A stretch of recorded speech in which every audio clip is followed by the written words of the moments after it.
ईद उल फित्र की नीयत कैसे करेंगे, नमाज पढ़ने का तरीका क्या है। अब इस हदीस पाक में हुज़ूर पाक सल्लल्लाहु अलैहि वसल्लम इरशाद फरमाया, जब तक कि चांद न देख लो इफ्तार न करो, मतलब ये कि जब तक कि चांद न देख लो ईद की नमाज न पढ़ो।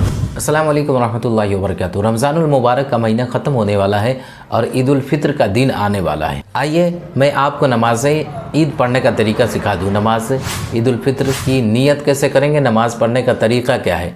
इससे पहले एक हदीस पाक है, हज़रत इब्ने उमर रज़ियल्लाहु तआला अन्हुमा से रिवायत है कि हुज़ूर पाक सल्लल्लाहु अलैहि वसल्लम ने इरशाद फरमाया कि जब तक कि चाँद न देख लो रोज़ा न रखो, और जब तक कि चाँद न देख लो इफ्तार न करो। अगर आसमान गुबार आलूदा है, अब्र आलूदा है, आसमान पर बादल है, तो 30 की गिनती पूरी कर लो। अब इस हदीस पाक में हुज़ूर पाक सल्लल्लाहु अलैहि वसल्लम ने इरशाद फरमाया, जब तक कि चाँद न देख लो इफ्तार न करो, मतलब ये कि जब तक कि चाँद न देख लो ईद की नमाज न पढ़ो। तो आइए मैं आपको बताऊं ईद की नमाज पढ़ने का तरीका क्या है, नीयत कैसे करेंगे। नीयत दिल के पक्के इरादे को कहते हैं। अगर आपने नीयत कर लिया है घर से कि मैं ईद की नमाज पढ़ने जा रहा हूं, तो आपकी नीयत हो गई। और ज़बान से कह लेना मुस्तहब है, अच्छा काम है, बेहतरीन अमल है।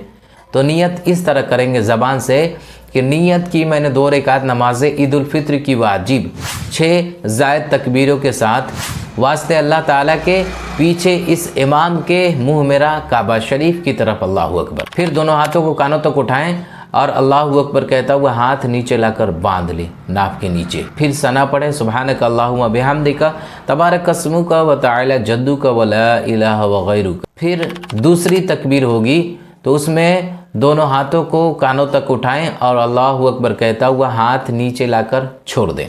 फिर तीसरी तकबीर होगी, इसमें भी दोनों हाथों को कानों तक उठाएं और अल्लाहु अकबर कहता हुआ हाथ नीचे लाकर छोड़ दें।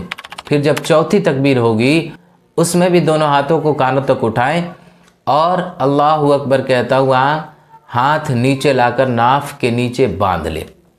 उसके बाद इमाम साहब तवज़ु तस्मिया पढ़ेंगे, यानी औज़ु बिल्लाहि मिनश शैतानिर रजीम बिस्मिल्लाहिर रहमानिर रहीम। फिर उसके बाद अलहम्दु शरीफ यानी सूरह फातिहा और फिर कोई सूरत पढ़ेंगे।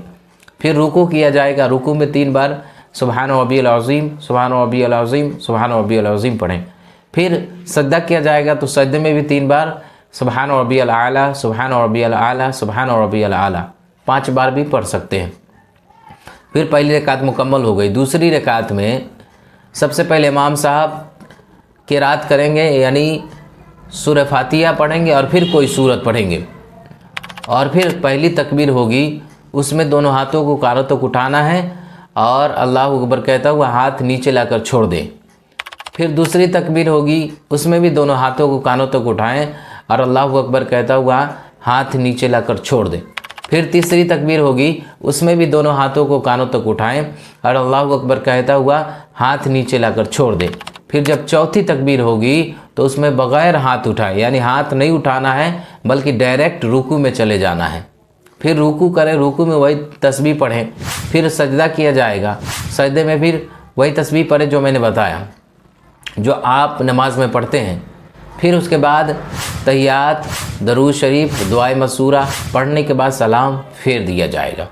सलाम फेरने के बाद आप 2 जानू बैठ जाएं, इमाम 2 खुतबे देंगे, आप खुतबा को गौर से सुने और उसके बाद फिर दुआ किया जाएगा और दुआ के बाद खड़े हो जाएं और फिर एक दूसरे से सलाम कलाम मुसाफ़ा करें, मुआनका करें और एक दूसरे को मुबारकबाद पेश करें। तो ये मुकम्मल तरीका नमाज ईद उल फित्र पढ़ने का है। और सेम तरीका ये नमाज ईद उल अज़हा पढ़ने का भी है, यानी ईद उल फित्र भी सेम तरीके से पढ़ते हैं और ईद उल अज़हा भी सेम तरीके से पढ़ते हैं। तो इस वीडियो को ज़्यादा से ज़्यादा लोगों तक पहुँचाएँ। गुजारिश है कि पहली बार आएँ तो चैनल को सब्सक्राइब कर दें। अस्सलामु अलैकुम व रहमतुल्लाहि व बरकातुहू।